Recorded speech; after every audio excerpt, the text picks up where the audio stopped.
Assalamualaikum warahmatullahi wabarakatuh. Bertemu kembali dengan saya Yurika Surfiani dari SMA Negeri 4 Kota Sukabumi, calon guru penggerak angkatan 6. Pada kesempatan kali ini saya akan memaparkan tentang koneksi antar materi modul 1.1, kesimpulan dan refleksi pemikiran Ki Hajar Dewantara. Sebelumnya, saya ingin memperkenalkan fasilitator saya, Bapak Edi Rahno MPD, dan pengajar praktik saya, Bapak Andi Samsudin MPD. Bapak dan Ibu guru hebat, pada saat ini saya akan merefleksikan diri saya melalui 3 pertanyaan. Yang pertama, apa yang saya percaya tentang murid dan pembelajaran di kelas sebelum saya mempelajari modul 1.1 ini? Yang kedua, apa yang berubah dari pemikiran atau perilaku saya setelah mempelajari modul 1.1 ini? Yang ketiga, apa yang bisa segera saya terapkan lebih baik agar kelas saya mencerminkan pemikiran Ki Hajar Dewantara. Sebelum saya mempelajari modul 1.1 ini, saya percaya tentang peserta didik dan pembelajaran di kelas. Saya sebagai guru lebih mendominasi di dalam kelas dibandingkan peserta didik, sehingga membuat peserta didik kurang aktif dan tidak mandiri. Kemudian saya selalu merasa gagal jika ada peserta didik yang tidak mengerti atau tidak tuntas dalam proses pembelajaran. Saya menganggap bahwa nilai angka lebih utama daripada potensi yang lainnya.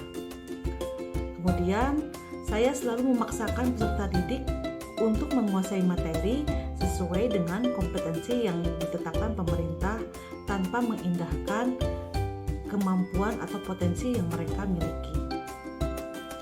Kemudian, di dalam proses pembelajaran, peserta didik kurang aktif dan kurang motivasi, sehingga membuat suasana kelas menjadi monoton dan kurang kreatif. Selain itu, saya sebagai guru kurang memahami karakteristik peserta didik, sedangkan setiap manusia mempunyai karakteristik atau potensi yang berbeda-beda. Alhamdulillah, setelah mempelajari dan memahami modul ini, terdapat perubahan dari pemikiran atau perilaku saya terhadap peserta didik.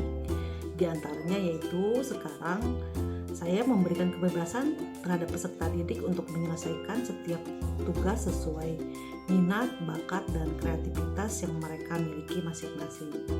Kemudian sekarang ketika dalam pembelajaran selalu dipusatkan terhadap peserta didik dengan memberikan stimulus pertanyaan yang menarik untuk dijawab oleh peserta didik. Kemudian selain itu, saya selalu menghargai setiap karakteristik belajar peserta didik serta memberikan apresiasi atau reward kepada mereka agar mereka lebih termotivasi dalam belajar, serta meniadakan punishment atau hukuman bagi peserta didik yang melakukan kesalahan. Kemudian sekarang saya dalam pembelajaran di kelas selalu melakukan dengan aktif dan kreatif. Salah satunya yaitu dengan memberikan game edukasi dan proyek unjuk kompetensi. Contohnya seperti saya menggunakan game Kahoot untuk penilaian di akhir pembelajaran, atau saya memberikan tugas menggunakan video film pendek untuk mereka berkreasi dalam pembelajaran. Adapun penerapan yang segera saya lakukan di kelas agar mencerminkan pemikiran Ki Hajar Dewantara yaitu pembelajaran yang aktif dan menyenangkan dengan melibatkan peserta didik. Kemudian menerapkan konsep merdeka belajar dan mengintegrasikan setiap pembelajaran dengan pencapaian profil pelajar Pancasila. Selain itu, dalam pembelajaran tidak lagi menuntut tetapi menuntun peserta didik.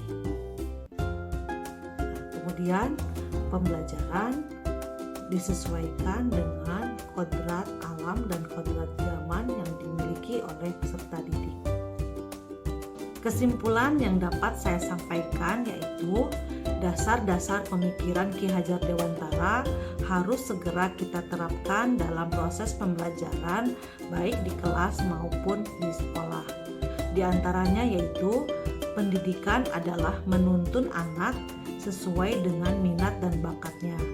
Kemudian pendidikan bukan hanya ilmu akademis saja, tapi memerlukan penanaman budi pekerti yang baik. Dan pendidikan lebih mengutamakan kebutuhan anak. Demikian pemaparan saya tentang koneksi antar materi pemikiran filosofis Ki Hajar Dewantara. Mohon maaf jika ada kekurangan dan kesalahan dalam penyampaian. Salam bahagia. Wassalamualaikum warahmatullahi wabarakatuh.